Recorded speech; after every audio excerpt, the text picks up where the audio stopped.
Is that a little much It for is a 7 little. a.m.? It's a little much. It's 8 a.m. for you. You It should be is. look You're right. alive, bro. Good morning. Welcome back to the WODprep podcast. I'm your host, CJ DePalma, with the better host, Claire Bays. What's up, girl? How are you? I'm good. I got home at like 1 a.m. last night. Well, I went to bed at 1. It's work night. It was good. Ah. um, what were you doing? You were in Houston, right? Yeah, it was for a wrestling show for Jimmy. So, Cool. How'd that yeah. go?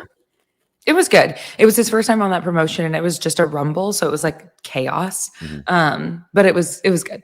It was a really I mean, honestly, the show, it was Booker T's promotion, which if you're into professional wrestling, then you probably know that name. And if you're not, you don't.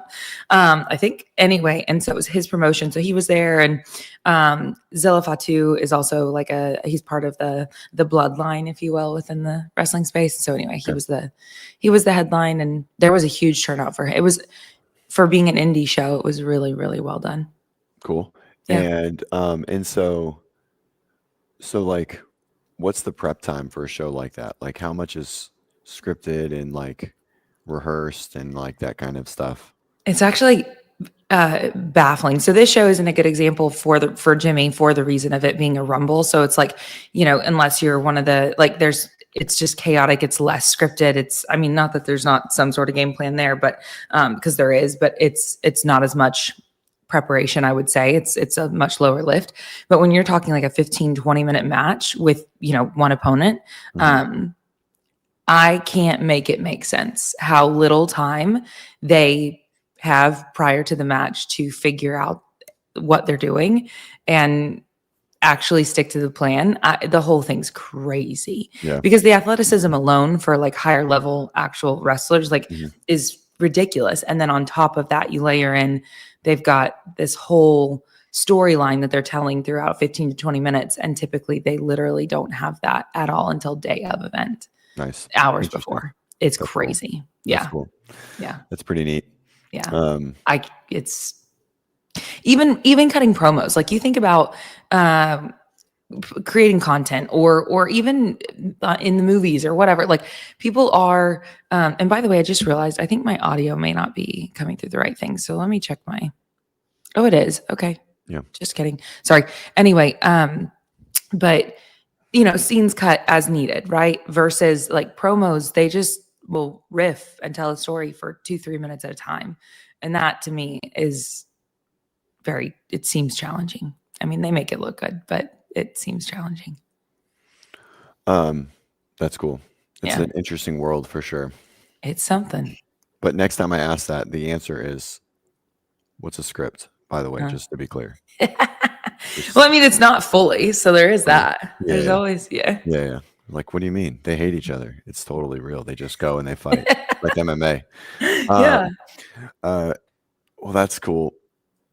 Yeah. Oh man, I'm still in Spartanburg. So we're staying in this like huge loft, like Okay. massive. Yeah. And so Looks nice. I it's something. So it's this old mill. It's a cotton mill that is like repurposed. So like they just took this empty warehouse. This warehouse has been empty for years, right? And then they just put a bunch of apartments in it. It's really interesting. The walls are really thin. Like it's like very Okay. college dormy, thin type walls. No, that's not a great example. It's like brand new, like tiny apartment construction walls. And you can hear like everything right on this wall. Like Oh, there's a TV yeah. right here. And so you can hear everything. Yikes. And but it looks cool and the premise is cool. And like the whole external of the building is like the same. And then they just literally just put up a bunch of drywall and like like a loft. So it's like a 2 story. Yeah. Um and so it looks pretty cool, but it's interesting for sure. And so Spartanburg is kind of like not a great area. And um and What do you mean by so that? Like is there a it's lot of just like homelessness or I mean, what do you mean? it's like super low income, like everywhere is like really low income, like Interesting. um and and so Brittany Weiss was staying with us, And she was like, I'm going to go for a run. And I was like, no, you're not. I was like, you're not going for a run outside. Oh, really? Yeah, no way. It's a very eclectic. Like this thing is like gated and this, I assume this isn't very low income that's in here. But Okay. like all around is. And so it's just an interesting place. Um, I'll look but up the population of Swartenberg. I don't know anything. and so last night, so Sunday's my work night. Yep. Um, and so we went to Buffalo Wild Wings because I really wanted wings, and John Young joined us. And so anyways, after we dropped him off, we were heading back home, and it's work night, so which means I get coffee at like 8 o'clock or 9 o'clock on Sundays. And so there's been wanting to go to this coffee place that's right next to the gym and right next to here. We're really close. It's called 121 Coffee. So we go there. They're open till 11 o'clock on a Sunday first, and I was like, that's a weird like hours. Literally their latest night of the week, right? Oh, Like, I was gonna say, I think they're generally, you said Buffalo Wild Wings? no. So we went to Wild Wings, and then Oh, on the way home, I wanted coffee, so we went to this coffee place gotcha. next to the venue. Yeah. Or next to the apartment, but they're open till 11 on Sundays, which is their latest night. So we roll up, and there's like 100 people at this coffee place, and I'm like, what is happening? And so we go in, and everyone there is speaking Russian, and I was like, what is happening? I was like, one, why is there so many? There's live music. I was like, why are there so many people here on a Sunday? And everyone's not speaking English, and like they were clearly Russian, and I was very confused. And so we just like stood around for a little bit, got coffee, and everyone was just chilling, relaxing, having a good time. And so I figured that there was like this like a Russian Orthodox church, yeah, like Aaron said, like an Yeah, I was after gonna say, church. And so I went back this morning, and I was like, hey, like I came here last night at like 9 o'clock. Can you explain to me? They're like, what? I'm like, well, it was packed on a Sunday. She goes, oh, the Russian youths just come here to hang out on Sundays. And I was like, what? I was like, is there a huge Russian population in Spartanburg? It was just the most bizarre thing. And yeah, so I guess just like a group of Russians just come and hang out on Sunday. And because I was like caffeine consumption at night is a very European thing. It's not an American thing, right? And yeah, like coffee that, specifically. Yeah, yeah. like in social settings like that, right? Yes. Like, and so and I was like, they were just like, yeah, they just all come here. And I was like, is there a church nearby? They're like, no, it's just where that's just the Thing that they millennial do. age. Yeah. I was gonna say, what was the age demographic of all the people there? Yeah, our age. Was it broad or no? Our age. Yeah, our age. Maybe a little bit younger to a little bit older. Yeah. Yep. Interesting. The population of Spartanburg says that it's 38,000 online. So Yeah, it's not very big. sure. Yeah. Yeah. I thought it was bigger. Interesting. I didn't know. This is definitely a point of topic. We will 100% talk about this. We'll start this for later. Vicky's here, by the way, and you guys or wait, no, Judy. You met Judy for the first time. I don't see her here yet, but yeah. Judy was here. Yeah. Fantastic. Thank you, Judy. I love Judy her. made me feel like a hot girl at the bar. Judy, I was with one of the judges I used to coach, Dave, the guy that looks like Chris Henshaw that everyone says. Okay. The judge that goes to everywhere that looks like Chris Henshaw. He used to be one of my athletes. His name is Dave Hardy. Okay. So we went and grabbed a drink. And when we went to pay the bill, the bartender was like, someone paid for your drinks. And I was like, oh man, I must have been looking good. You know what I'm saying? And anyway, so, and so anyways. Wait, no, did you actually think that's what that was? No, I just knew someone from the event was like that bought us a drink, right? That like saw that's so us. sweet. Yeah. And but I didn't know who. I didn't find them. And then the next day she was like, oh, did you like the place, whatever it was called, something kitchen.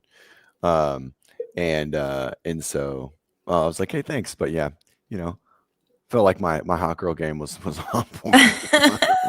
She is so sweet. She is sweet. Yep.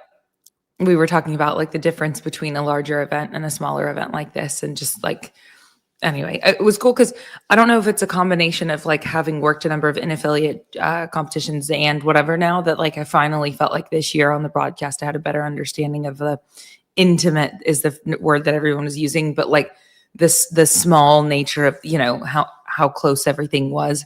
Yeah. It's literally in an affiliate, you know, and even though the Mhm. affiliate itself is large, like there were 6 lanes, you know, so it's Right. not that big. Right. It's so interesting because I've heard that a lot, and it's something that's never processed to me because I've done so many in affiliate competitions. Yeah.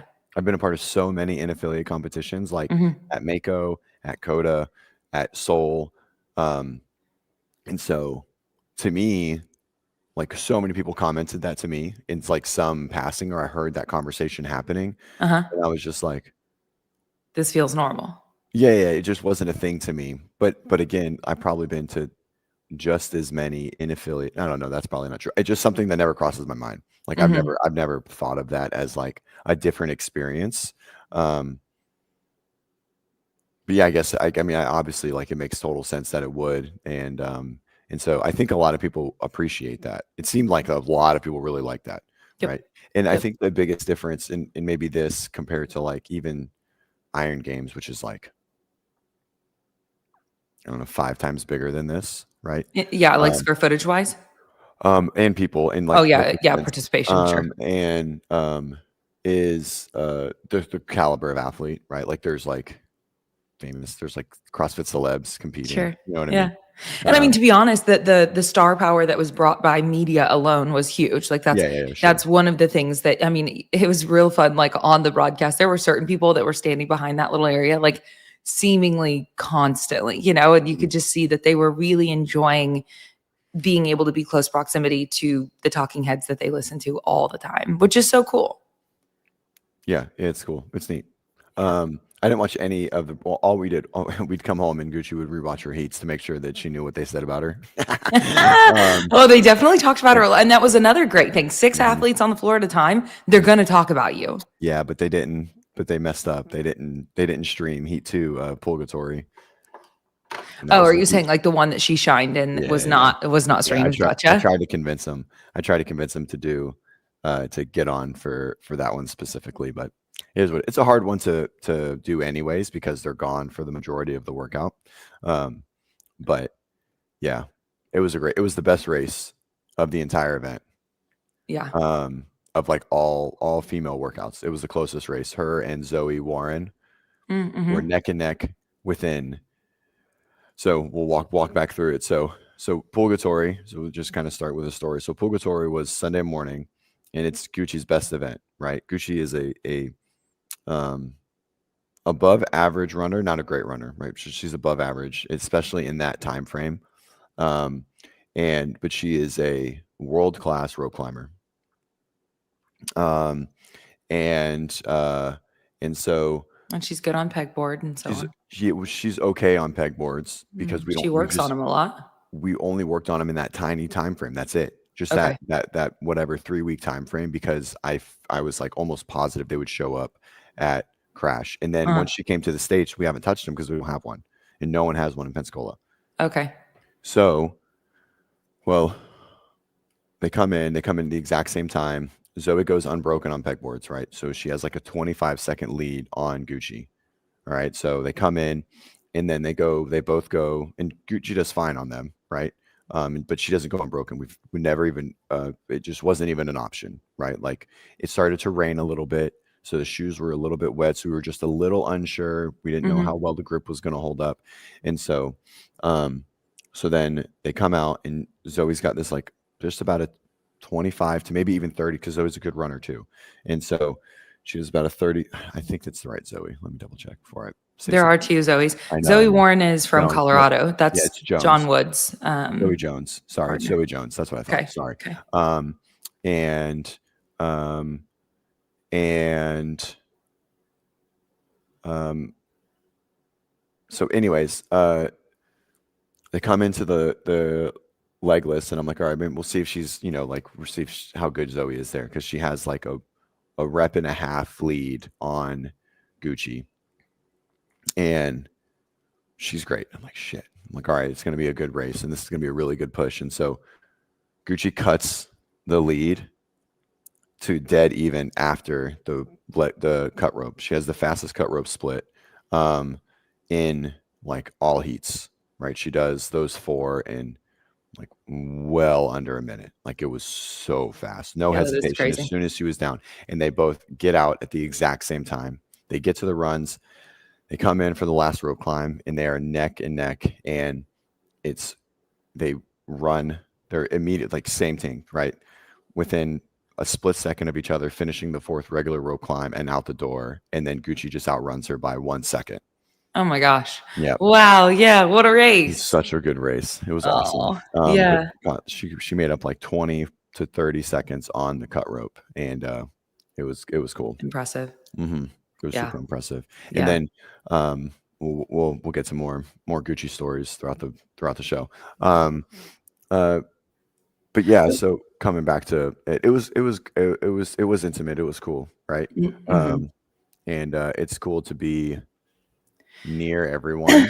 I think it was you know, it's good to see John, and it's good to like to be in person with the people that you see online all the time, Mhm. right? Yeah. You know, like those guys in the Savon crew and that whole space, like they have a locker room. They literally talk every day, right? Like it's like Mhm. they're buddy, and so it's cool to like just see them in person, interact with them, and chat with them, and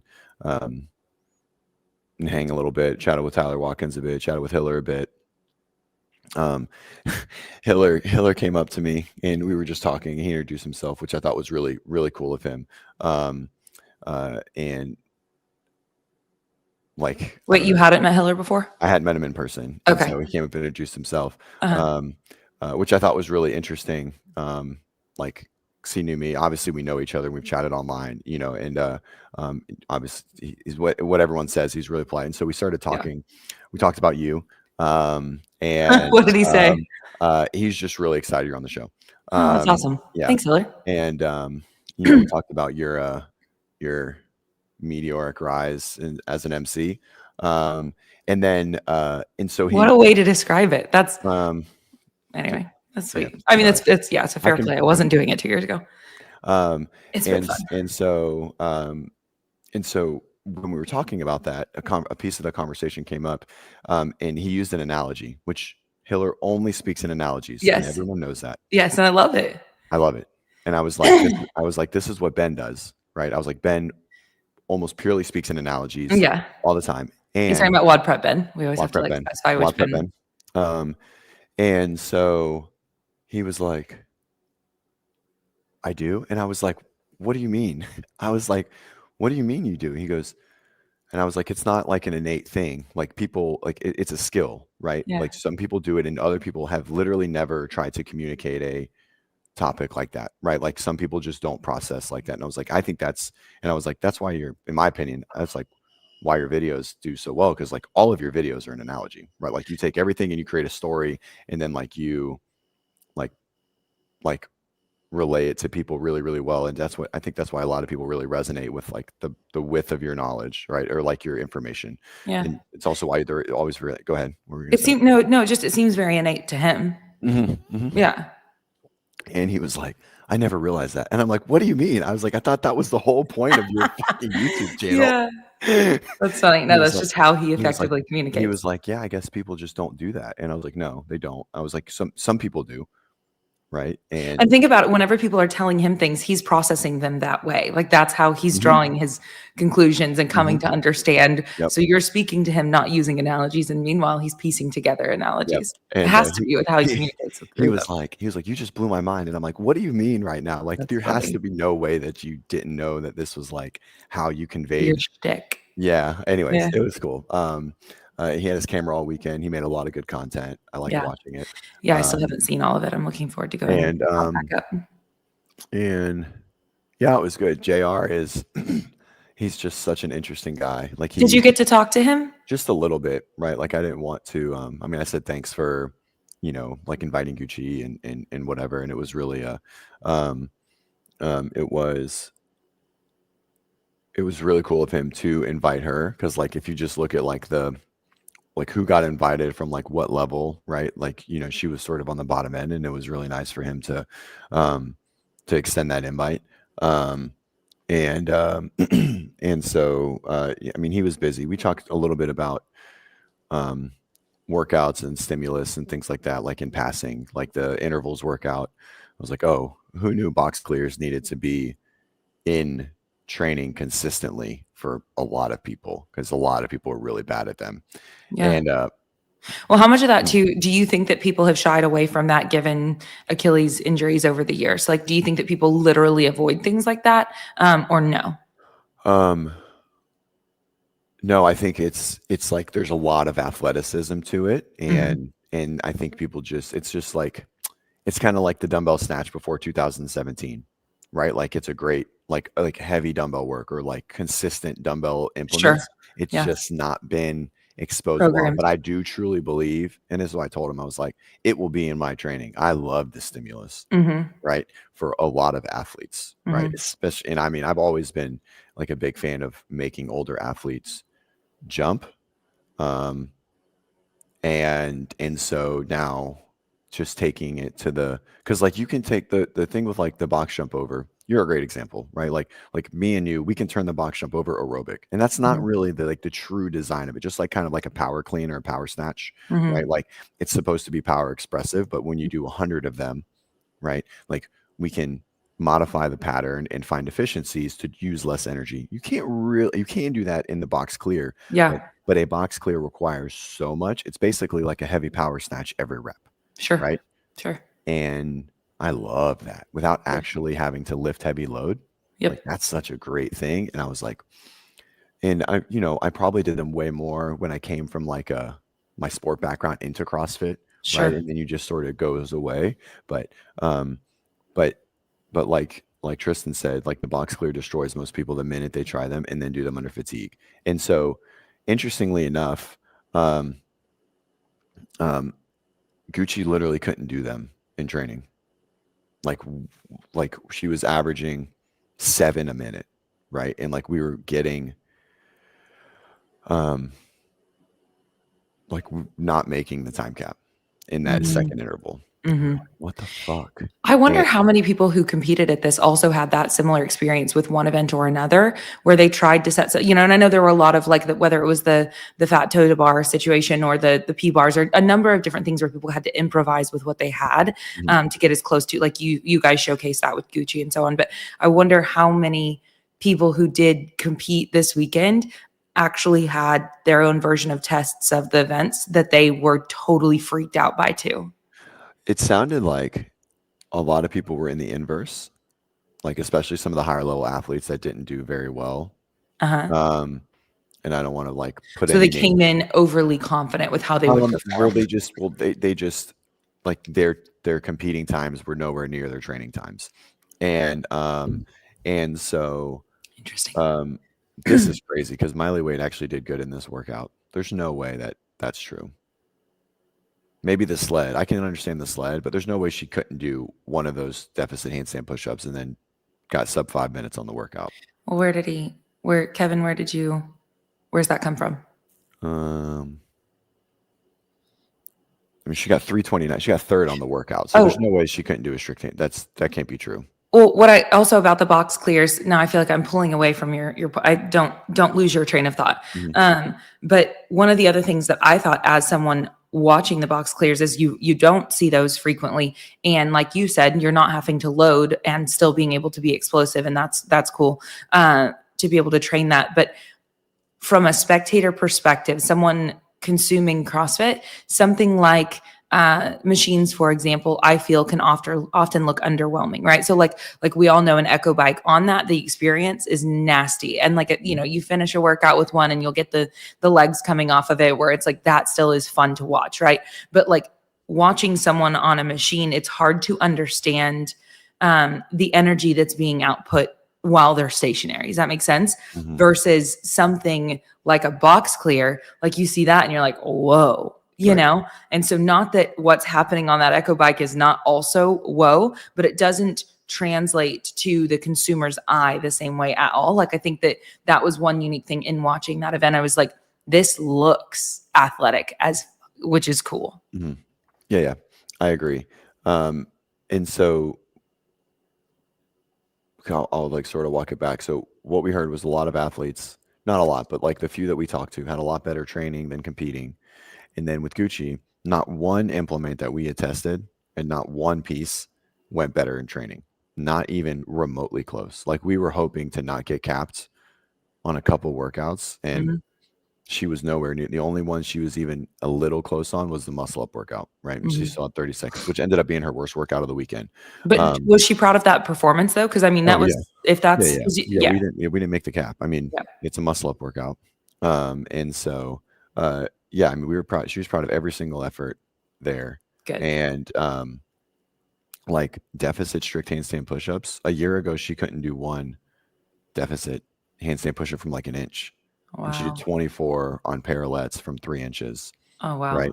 And so like we've made crazy progress. But anyway, so coming back to it, we couldn't do the box jump. Clear. Like it was slow. It was slow. It was really slow. And I was like, fuck, we're gonna get like time capped in this. Mm-hmm. And also high volume burpees is not her thing. Like high effort power output machine isn't really her thing. Like that workout is like a struggle point, just like in like her training design or her like training holes. And she ended up being the fastest on the box jumps of the entire girls division. Wow. The only reason she did moderately well in that workout was because she was so fast on the box jumps, both second and third round. What do Crazy. you think? I mean, I'm assuming you guys debriefed afterwards. What happened? There's like noises happening. Dogs? Is that what that is? I can't even, you can hear something.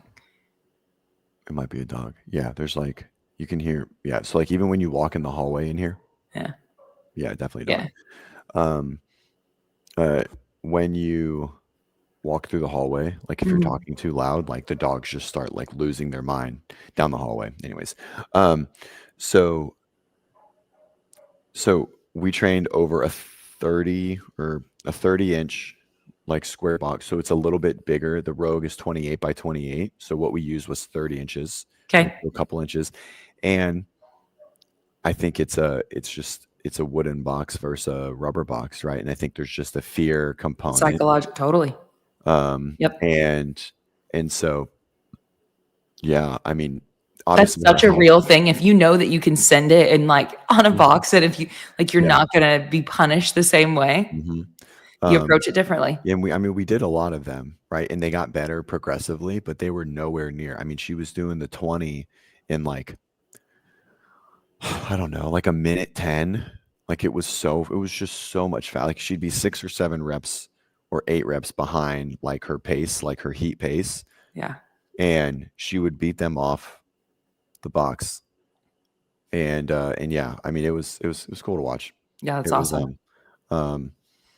and It's so a huge win. she ended up doing really great on that workout, right? It was she got 17th, middle of the pack, which is awesome. I think we could have even been like 15 seconds faster, but she threw the fucking pill over her shoulder as we told her not to because she wanted to squat clean it. And so sometimes when you're coaching, you just have to let the athlete like make that decision for themselves, even though I knew it was a bad one. I was like, okay. And we practiced it. We like wet her shoulders and wet the pill like in the warm up area, and she got it and she squat cleaned it a couple times and it was fine. And then when she got up there immediately, she squat cleaned it and threw it right over her shoulder and lost like 15 seconds. Yeah. So that was a few places. It's a lot of time. Yeah. It was a decent chunk of time. And so anyways, whoops. I think it's funny. I could also see you in the background of the event at times, and I have fully come to understand. Like, I know your stance and everything. Like, you get fully cockeyed sideways. Oh, yeah. It is hilarious watching you watch your athletes compete. It's so funny. Yeah, I'm an animated coach for sure. Yeah, you like do everything.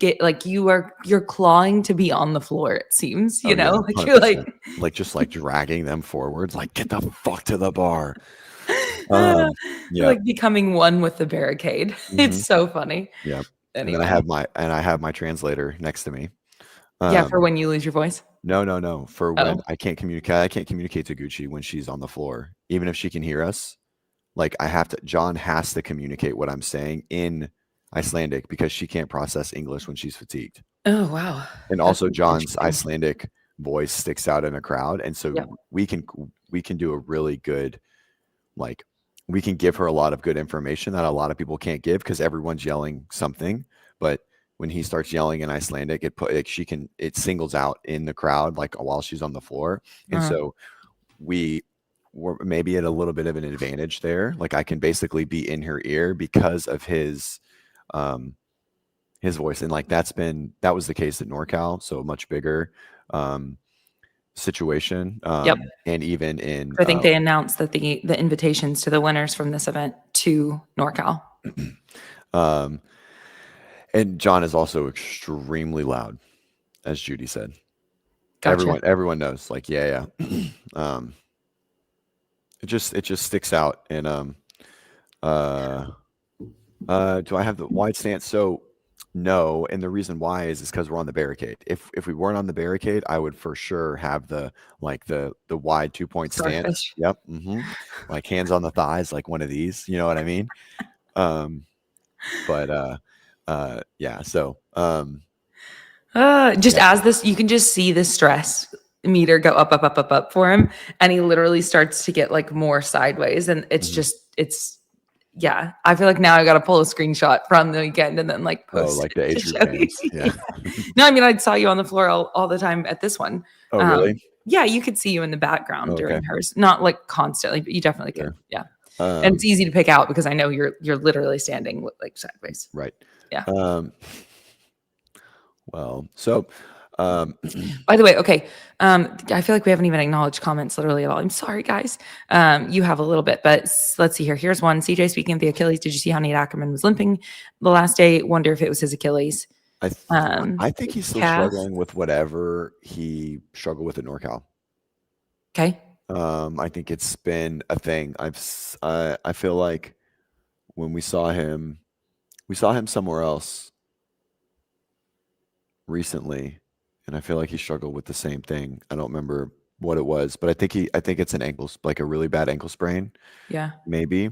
So interestingly enough, the Achilles itself, like you don't really injure it. Like you injure, like you have like tendinopathy, and you injure, like you have like really bad like insertional Achilles tendinopathy, or like a really bad calf, like soleus strain or something like that. But it's like the Achilles itself, like that's you don't really injure like that. Like if you injure that, like it's unless you rupture it. Yeah, or like partially. Which don't do that. Yeah, don't do that. So Jacob said he hurt his foot in the clears workout, then came down on So I mean, he probably rolled his ankle. I mean, I would guess, and I'm pretty sure that's the same ankle. Came down from a rope way too hard. Yeah, I mean that's what they were talking about that on the screen. That's right. He literally just Dude, like he does that. He does that all the time. Yeah, but like I think he got he does the touch and then the swing and then the drop. Yep. Right. I think he came down, and like as he came down from the swing, he does like the gi swing, right? So he comes up, right? So when he touches, he's in like an L sit, and then he grabs, and then his feet come back down, and then he came down, and I think his feet came a little too far forward, and he like came really hard on his heel with his weight back, and it kind of jarred him. Yeah, I mean, I don't know what the pads are. Like maybe he trains on some padded flooring underneath of a rope that's like a little bit more forgiving of the behavior, and maybe he was on one that was less forgiving. Like I don't know, I wasn't there. I didn't. But that if it's timed up really well, maybe the pad he uses a little higher, like even a couple inches can you could overcorrect and overswing. Yeah. Yeah, I don't know.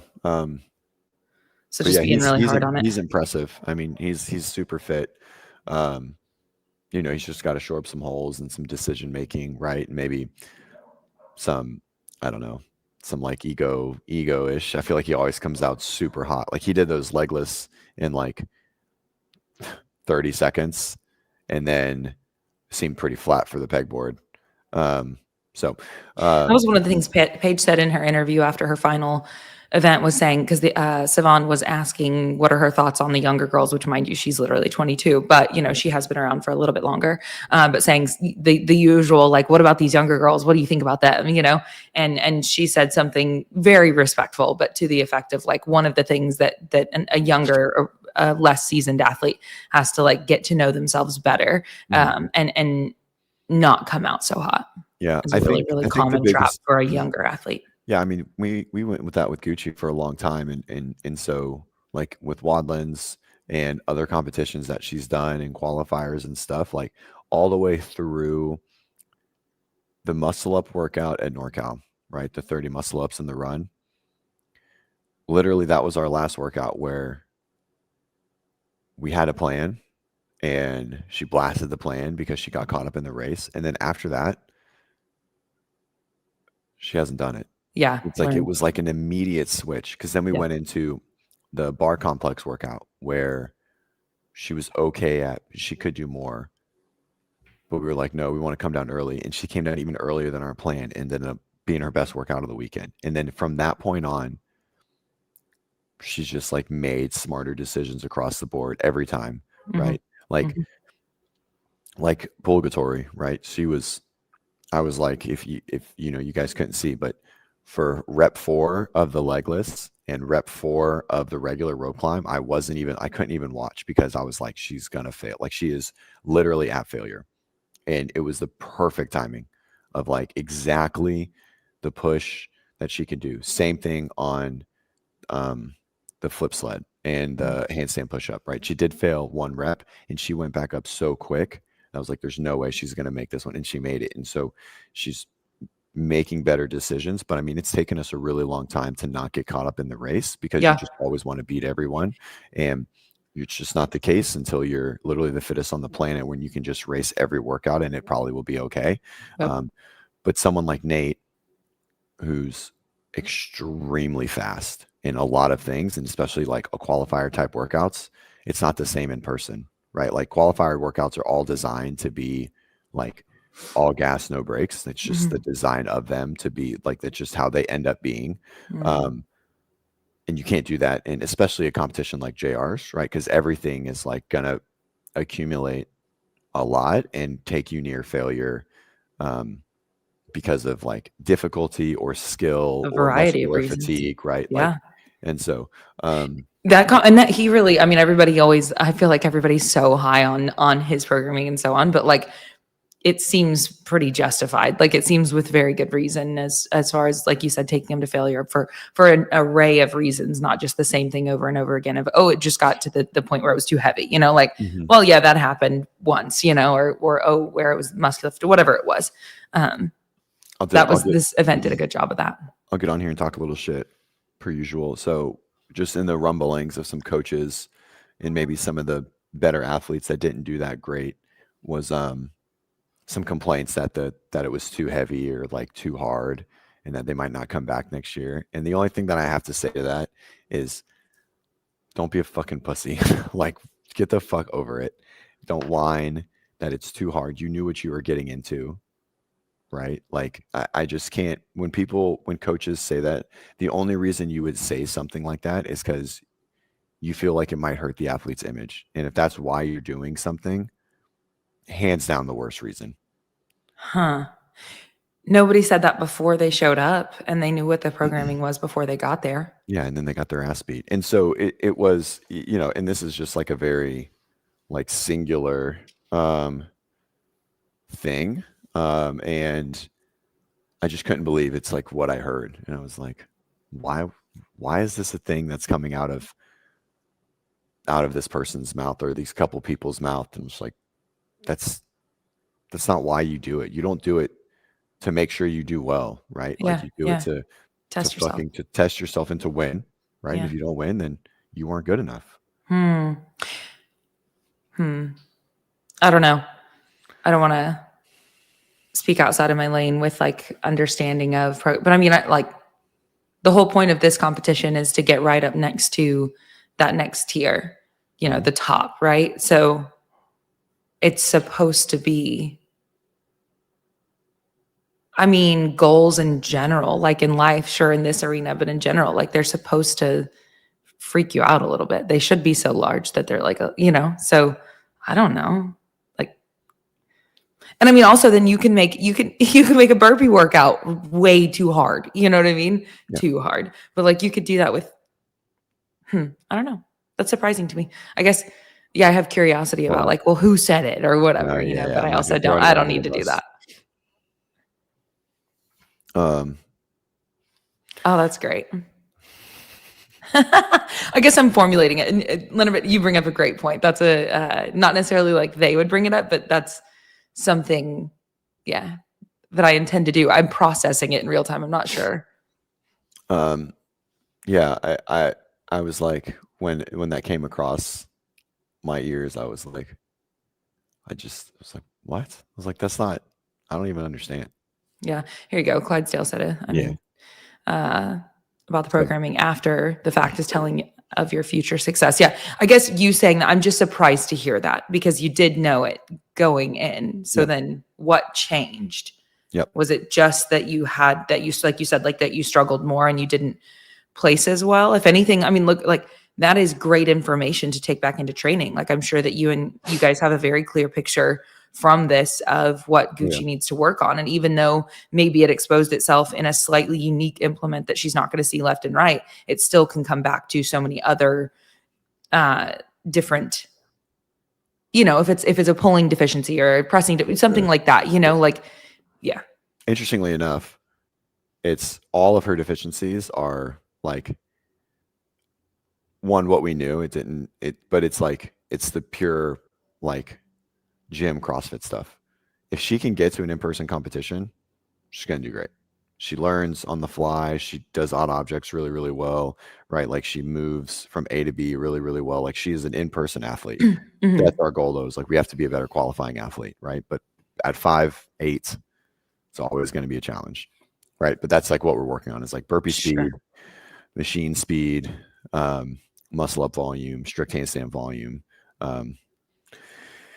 Yeah, for sure. And so it wasn't. Fulton Yeah. is the smallest athlete. And then also, I don't know, Judy, what is this one? Do you know what that is? I don't know. Someone is still sad, I see. Oh. Yeah, I think it's, anyways, it was just something that I heard and I was just like, I can't, like, just don't come then, right? It's fine. It's not a big deal. Like, just don't come and it's not a big deal, but don't come and then complain. Yeah, you can train the thing without training the thing. So anywho, that was that just like really grind my gears when I heard it. Okay. Like we knew Gucci wasn't going to come and win, right? Our goal was top 10 and obviously we didn't get there. But we executed really, really well. It's great experience and like it fuels us. It's also great for the other things that are needed, which is like getting her in front of the camera, which is very important, right? She wants to do the professional thing. And so all of those things are super important, right? Yeah. This event, I will say, I think everybody who watched the stream could, 1000% agree, but like a takeaway, it's always fun to see the races. It's fun to see the fitness. It's fun to see things like the box clears. I mean, even the P-bar traverses, there was a lot of unique, fun to watch aspects as a spectator of fitness. But one of the huge standouts here was obviously there were 6 athletes in every single heat. And after basically every single heat, they pulled the winner of the heat and had a brief conversation with them. And the exposure that those athletes got cannot be understated with how much value it offers to the athlete themselves. Because there were over 1,000 people watching that stream at any given time, real time, and then in addition to that, and so I know that's not a huge number, but I mean, that's great exposure for so many of these athletes. And then on the flip side, like for us as spectators, consumers, getting to know these athletes makes us even more bought in. And so it's a win-win. I thought that was like, if I had one takeaway consuming it from home, it really was like, it was a fun thing to watch in general, but I loved that the stream just kept on grabbing the athletes, sitting them down, having a talk with them for 2 minutes, grabbing the athletes, sitting them down, you learned so many different things about these individuals that are real humans. And suddenly you care about them winning. You care about them doing well. And that was really cool. Yep. Agreed. Yeah. So as they're on site, like, I don't have the same experience you guys did, right? Like I didn't hear about any athletes. I mean, the only one that probably was new that I heard the name of and just saw, and it was probably like Quinn, right? I've never heard that name before. Mhm. But I know I'm pretty sure he is like, I assume he's been to semifinals at some point. He's gone Uh, to the games multiple times on a team. okay. All right. Mhm. So, twice, I don't know what team. Let's see. Reignited. Okay, cool. I mean, he's super fit. Mhm. Um, Yeah, yeah, and his storyline, like you said, you were there in person, so I don't know how much you heard, but did you hear the part when he came on and talked about his younger sister that passed? no, anything. I haven't Yeah, heard and so anything. he talked about, how that's impacted his journey, and because 'cause they're like, "Hey, dude," I think you guys could probably somebody in the chat could clarify, but he's, I don't know, 29 or something like that, Mhm. and so they were like, "Hey, you've been around for, like, 10 years. Why are you just now showing up here?" And he's like, "Well, I competed on a team," and he told it there, and we wouldn't have otherwise known that story, and then it's like, "Well, and then my younger sister passed away, from cancer," and so, like, that's impact on his life, and his fluctuation in his weight and things like that, being a struggle as a result of it. And like those are very impactful stories that I think a lot of people walked away from this weekend being huge Quinn fans, whereas they showed up not knowing his name. Yeah. He I mean, talk about a meteoric rise, right? Like, just looking Yeah. at his like leaderboard numbers. I'll just pull them up Mhm. real quick in case anyone doesn't do Over this. the course of the weekend, you mean? No, like Oh. just his CrossFit meteoric rise. So like Mm. if we just look, you know, um like 1200th in 2023. And now these could be kind of but a 319th and a 120th, like that's good. It's not great for someone aspiring to do the thing, right? Can you see the screen? Yes, Yep. okay. But 35th in the worldwide, like the online semifinal last year. I mean, and then second at Crash. I mean, obviously he's made a huge jump in his ability, Yep. um, testing ability, right? Balance, I assume, without digging too far into his specific trainings or whatever it is. And and so it is. Yeah, it's cool, and he was really nice. So Brittany Weiss stayed with us, and so they were chatting a lot throughout the weekend. So I crossed his path a little bit. Seemed like just like a dude, just like a chill dude, just hanging around.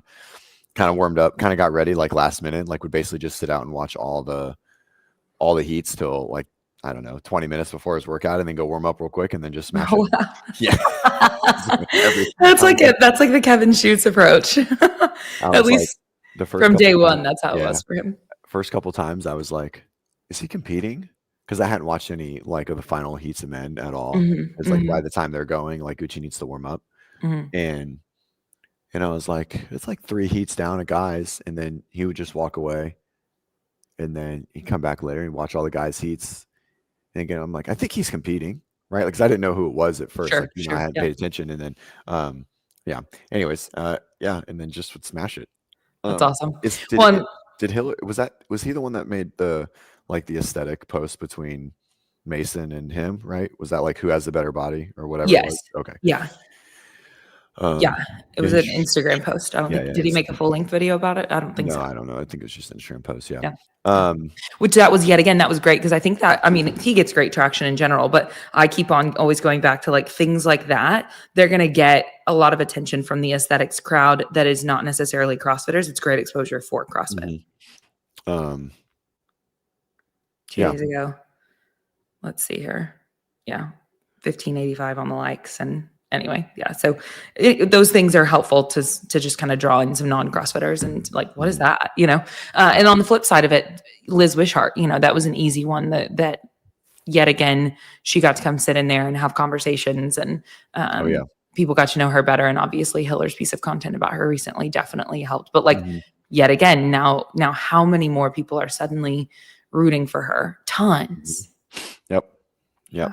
Yep. She's shredded. She's peeled. Yeah. Yeah. Peeled. Yeah. Did you watch the video that Hiller did about her? I haven't watched it. Yeah, her mother is like also peeled. Peeled. Oh yeah. Yeah, yeah.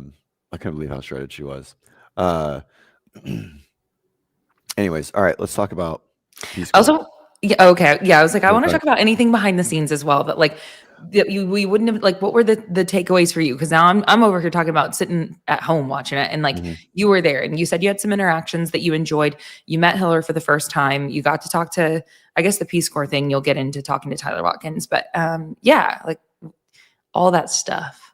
So Peace Corps ended up hurting Gucci pretty bad, like potentially 4 spots, which is a lot.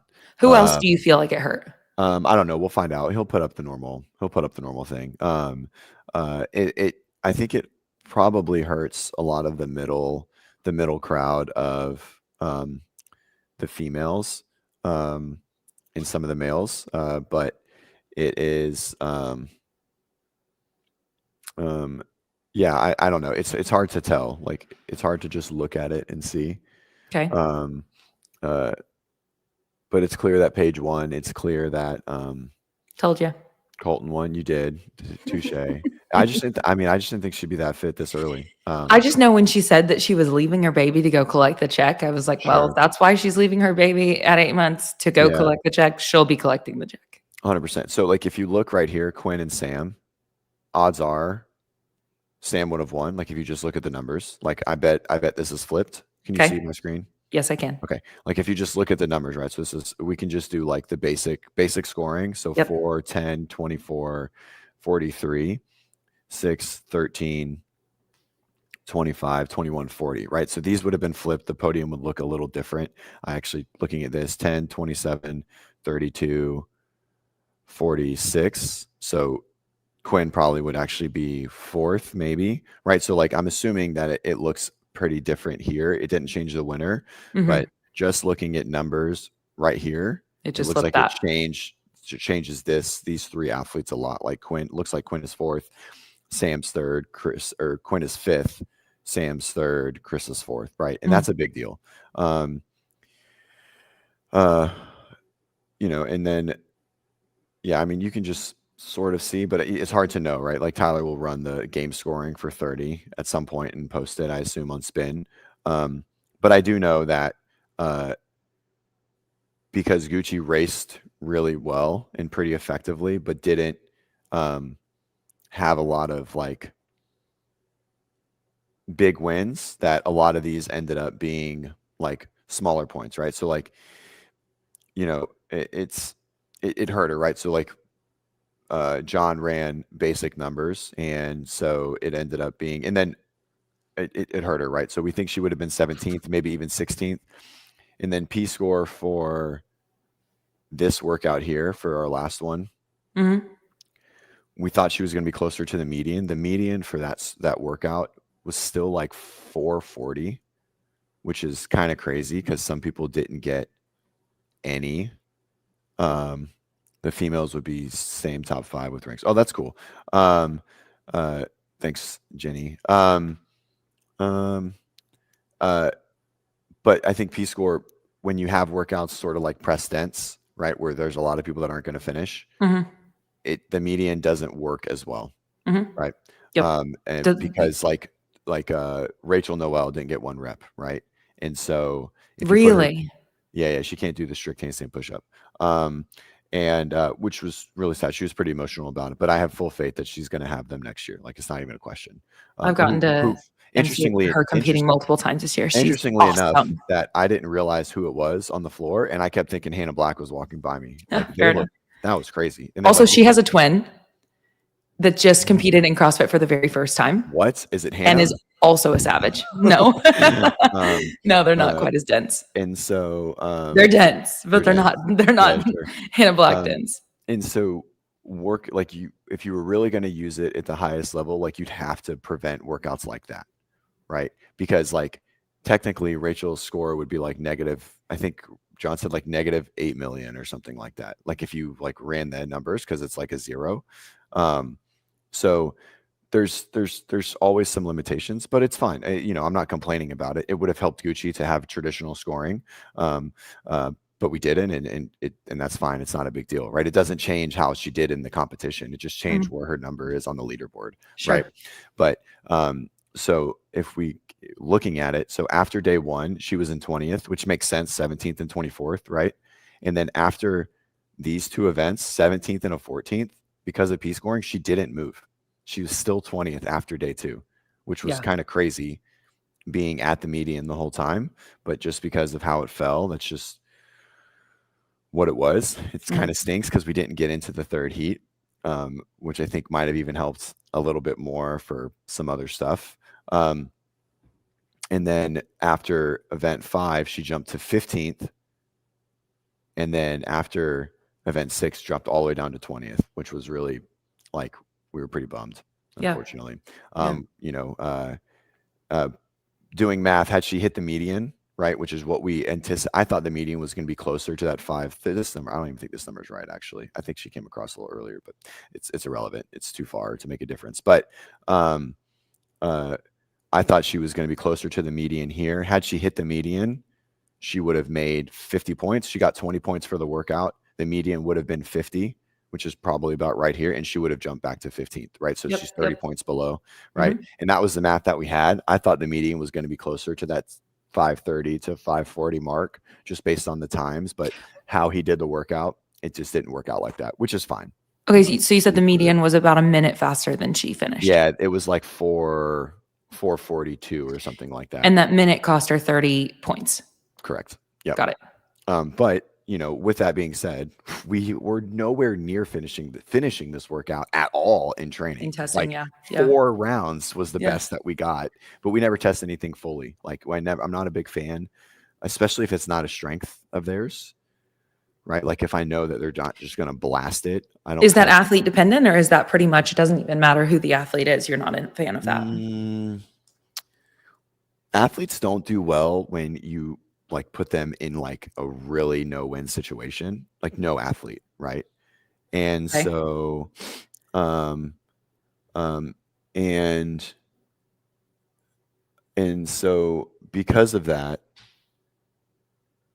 I think it's the majority of the time testing it in full is probably less than ideal, but it is for sure athlete dependent. Tristan, if he's still watching, can discuss, like talk about how he does it. I know some athletes like to do it in full, like Rose. Like Rose doesn't bother her to like not be great at a workout. Like while she is who she is extremely like neutral, like within the workout. Like she doesn't have highs and lows, she doesn't come out hot, etc. But like I wouldn't put her through a muscle up workout. That's a no-win. And so go ahead. Yeah. So when you say it, you don't want to put an athlete in a no-win situation. I agree with but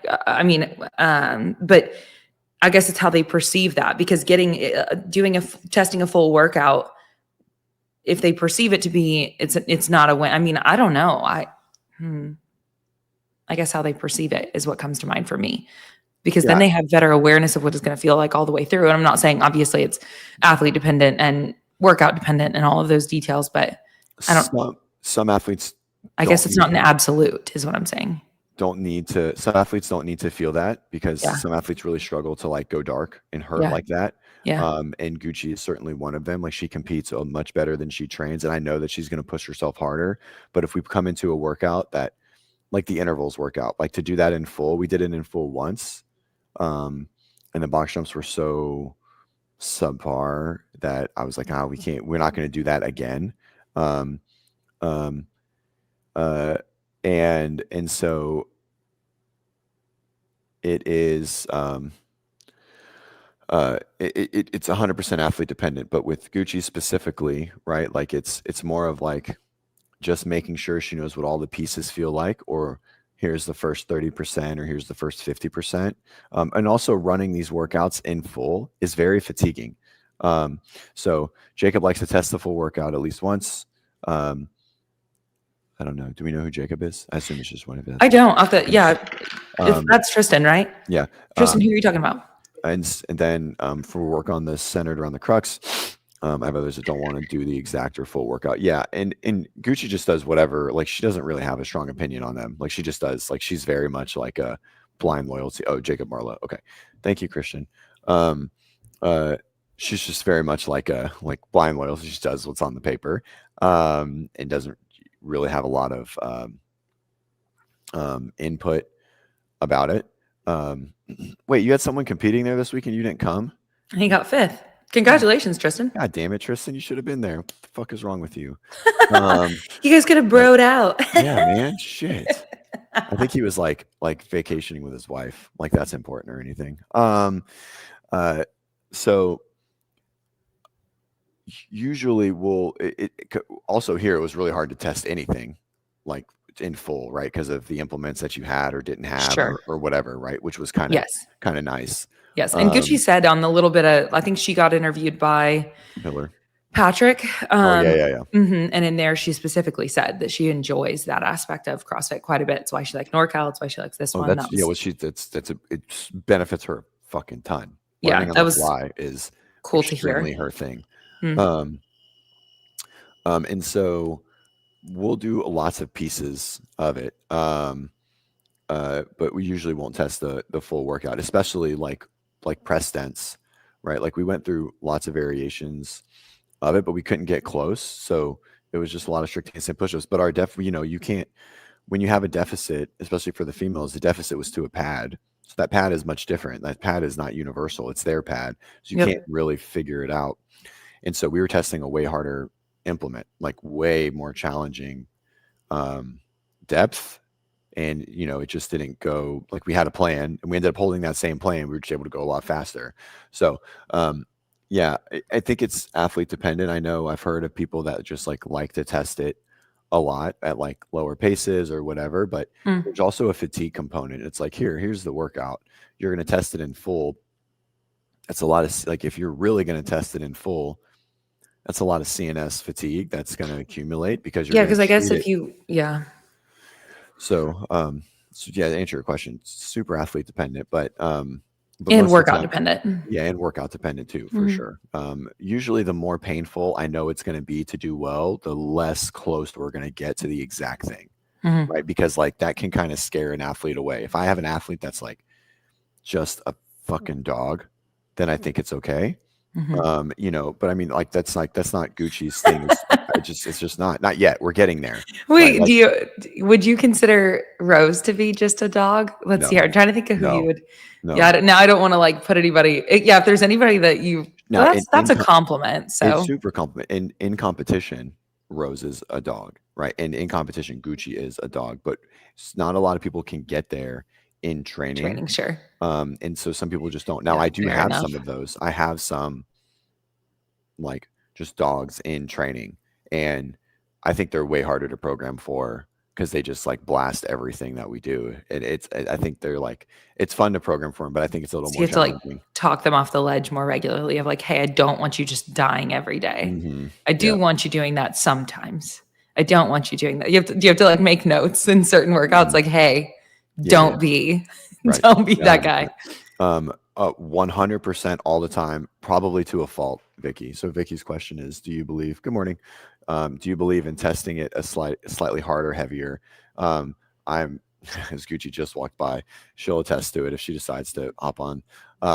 I believe in 100% testing uncomfortable, bad barbells, funny loading, different parameters. It's the worst. I know. A rig that you don't like. Yeah, you pull a bar that you don't like. Right? The barbell, like flipping plates in different directions, like whatever your like safe space is.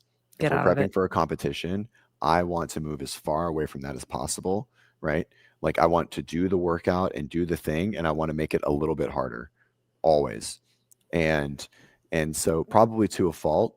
It seems it's worked so far, right? But I know there's probably like maybe a little more balance that I can probably give as a coach to some of that. But always train harder than you compete, for sure. Always. Yeah. And that doesn't necessarily, I don't know. It doesn't necessarily translate to the everyday gym goer that's not trying to compete. It's still good to put yourself outside of your comfort zone for sure. But also if you're trying to. Were there any appeals? I have no idea. The only thing that we were, I guess, like exposed to in the double under workout, Gucci's judge, the first 2 rounds was like really struggling to count double unders. Like she was like to the point that like I could see it on her face. I was counting and she was like 5 or 6 off, like at 100 by the time she got to 100. and like I had to like coach her off a ledge because she was starting to get frustrated. I was like, just keep jumping, it doesn't matter, like just it's fine. And actually went and got JR in the middle of the workout. And I was like, hey, this judge is really struggling to count double unders. And they went and got Liz. Is that Yeah. Taylor's wife's name? Yeah. Right. So she's the head judge. And so JR went and got her. And she came over for rounds 3 and 4, and the judge got better. And so I felt bad because I was that person, but like, you know, it 2 rounds was right, but then 3 and 4, when Liz was watching, she was dead on. And so that was like the only thing that we experienced. And so yeah, and that was it. But let's see. Now I'm looking for something else. Sorry. But they were really on it. No one yelled at me for asking. And so, you know, I did feel bad because like when Liz came over, like nothing was wrong, and I felt like I was being whiny. But they didn't say anything about it. And they were really quick to assess the situation and potentially make a change if they needed to. Yeah. And that's a mixed bag. That's tough because with this, you know, you always want accuracy there. And so you don't want to be the guy that's just like complaining about little details. But at the end of the day, those things do matter. And I would think that they very much so matter to JR as well. Yeah. And so thanks to JR and Liz, they were great. Like it was, you know, the judges were really good. And so one thing, there's a lot of nuance in the workouts. I mean, I guess not really, but like, you know, all the judges there are just,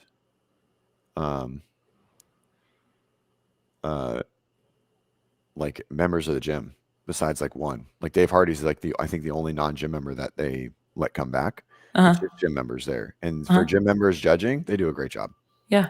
They do a really good job, you know? Well, and there was also, you only had 6 lanes going at a time too. So like you didn't have to, you know, I mean, that's one of the things with like a significantly larger competition is like they need so many hands that at some point there's going to be a compromise that comes. But with that, you know, having those people, I mean, that's incredible that they did have people who, you know, did it well. I think, and also like the way that he wrote the workouts. I mean, the only real standards were clear. Standards that needed to be upheld truly were like squat depth on the overhead squats and the pills, right? Everything else is pretty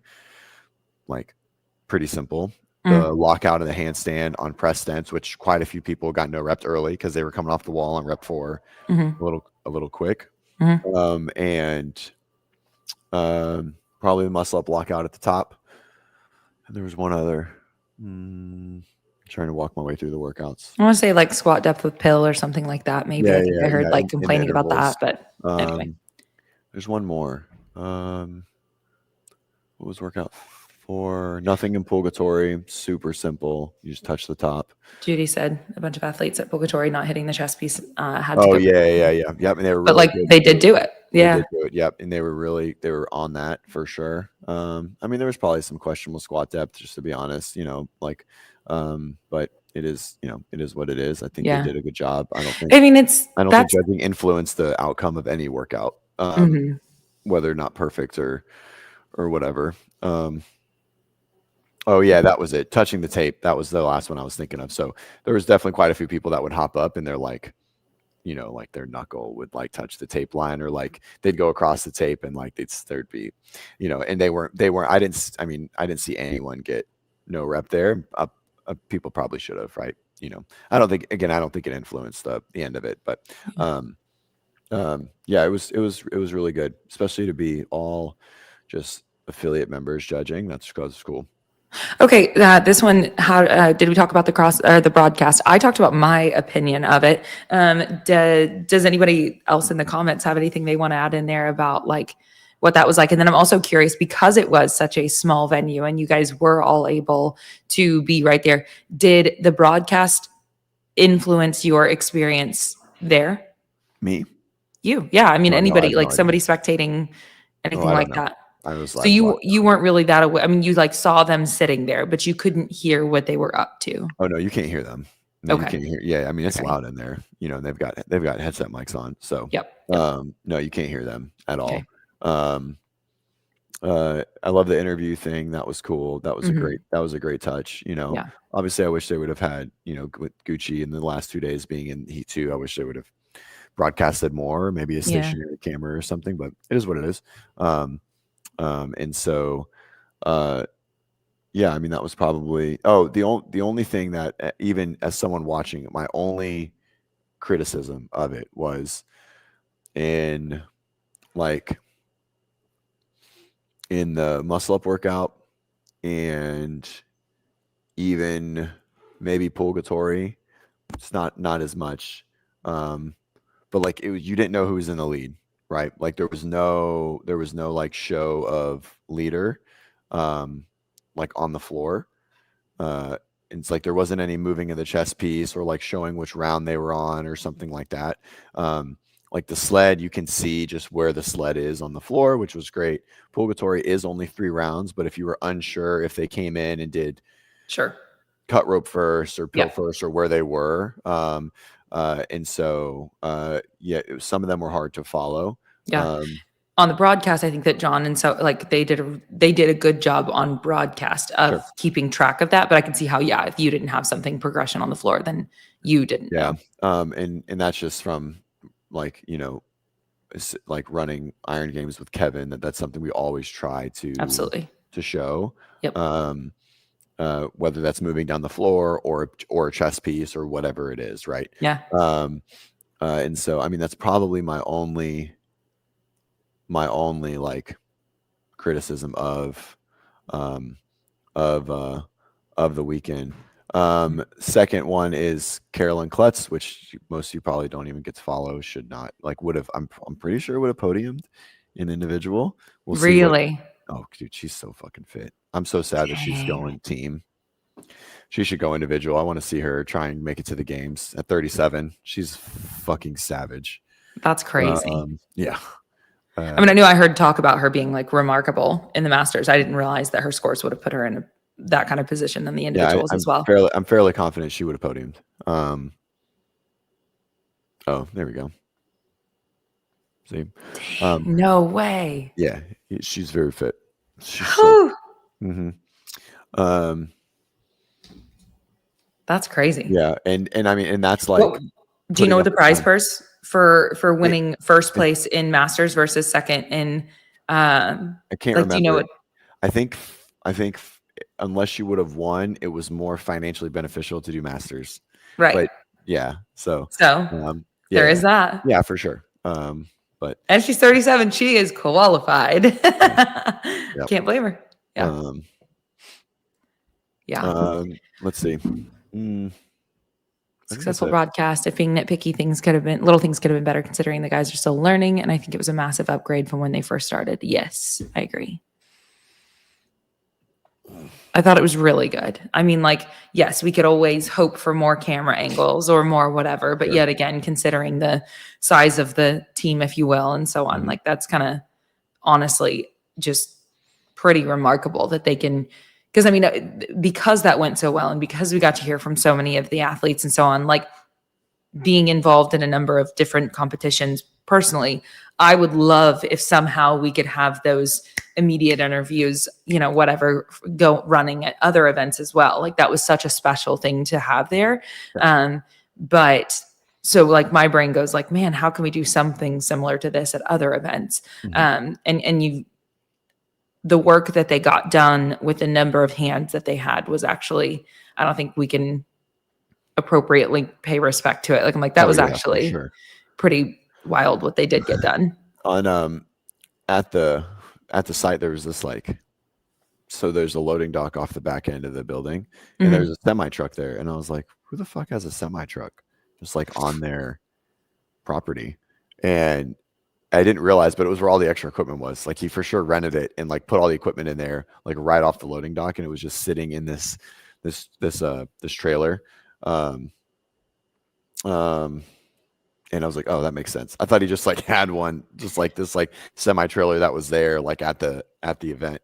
Wait, what was it? I'm sorry, I was reading Vicky's comment. Trailer, like it's like a semi truck trailer, like it was just sitting like jutted out from the building, like right up to it. And I was like, that's weird to have a semi. And then I realized that it was like where they put all the equipment. Gotcha. Yeah, I mean, it's a great gym. Like it's a really cool space. And and it is it's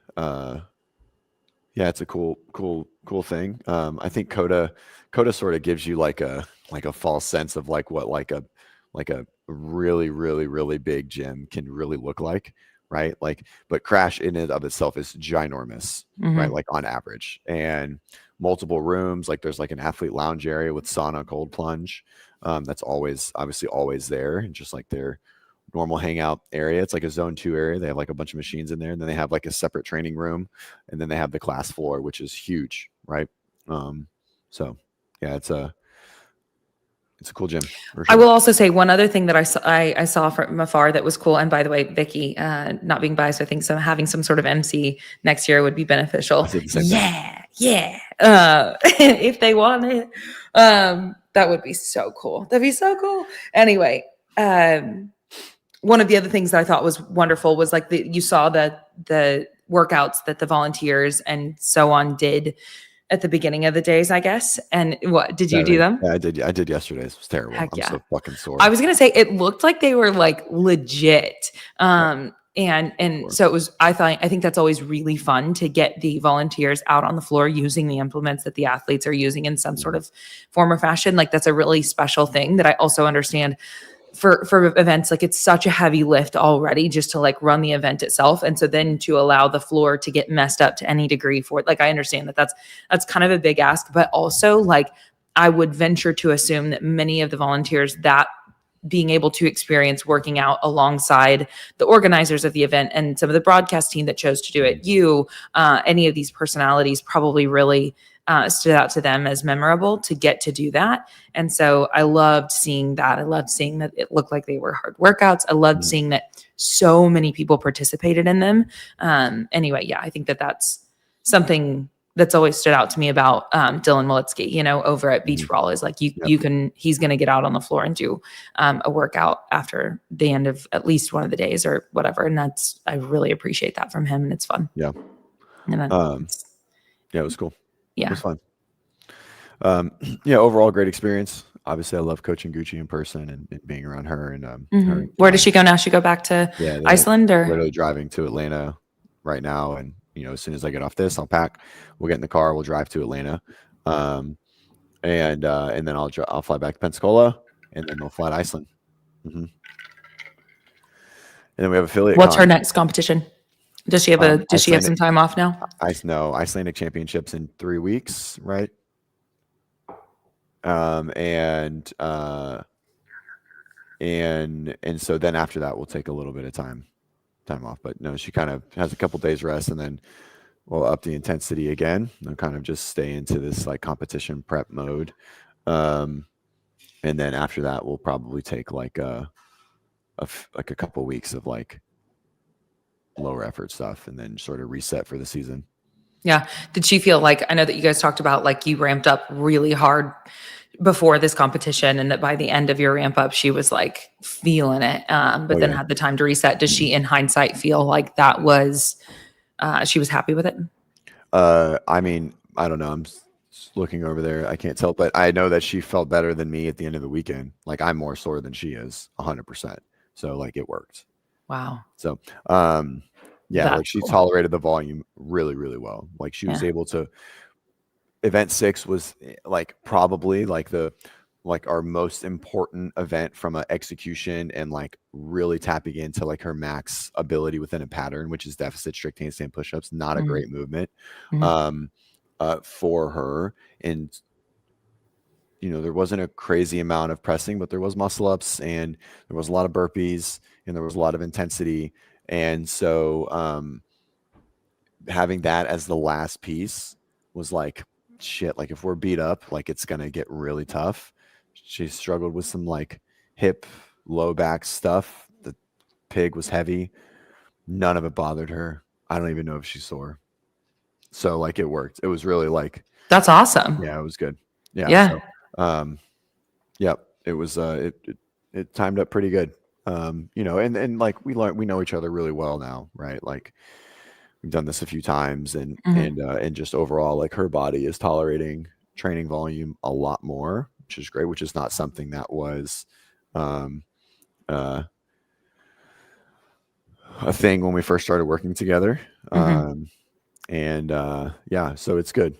It's good. Yeah, she's really developing as an athlete and a force to reckon with. And like I said, just like I know you'll be the next MC on the floor at the games, I know she'll be the next face of Iceland. Like I have no doubt. Both of like the two females that like are big in the space that I'm close with, I know it's going to be at the top end of it. I just have no doubt in my mind. So It was also, that makes me think it was so sweet. One of the, I dropped in over the weekend at Greater Heights in Houston, which I don't know if Dens is still here, but is she in Houston? yes.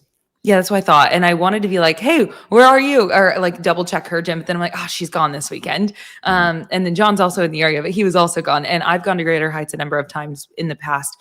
Anyway, it was wonderful. And so I went and jumped in on a class, like a partner workout class there. And it was so fun. And one of the girls came up and she was like, I've done like a number of the competitions that you've emceed. And it was like really fun to get to connect there in that way. Let's see. Her name's Veronica. She's going to compete, I think, again at Beach Brawl. She's done it multiple times, TFX. Anyway, if you listen, shout out Veronica. Wait, not that one. How old is Gucci? Gucci, how old are you? 28. Okay, cool. CJ, try to pronounce it. Goodberg. Is that right? What? How do you, Goodberg? Yeah, Goodberg. Yeah. There we go. She said it was good, and what she said and what you said they were not the same thing. So she's being They kind. were the same. She's not being They kind. were not. The same thing. Nope. Claire. You guys, we could well, we don't need to take a poll, but I think we both heard it. Did it feel like she belonged? We actually had that conversation. And yeah, I mean, that's like always the question, right? Of like breaking in. There's levels to this thing that we do, right? There's like being really good in class, and there's like being the best in your gym, and then there's like doing local comps and being really good, and there's winning local comps, and then it's like going to bigger comps and then being last or being middle of the pack or winning, etc. And so like she's really chipped away at all of those levels, and assuming Crash is basically a semifinal, right? Maybe even like a really high semifinal, because who qualifies and who is invited are usually the upper end of most semifinal level athletes. 20th isn't where our goal was, but yes, it did feel like she belonged, right? Like we didn't get capped in anything, we were nowhere near not being able to perform an implement from load or skill. And so, yes, the answer is yes, for sure. And like, that's like something that's taken a while to get to. And so she 100% belonged. We literally had that exact same conversation yesterday. And so, yes.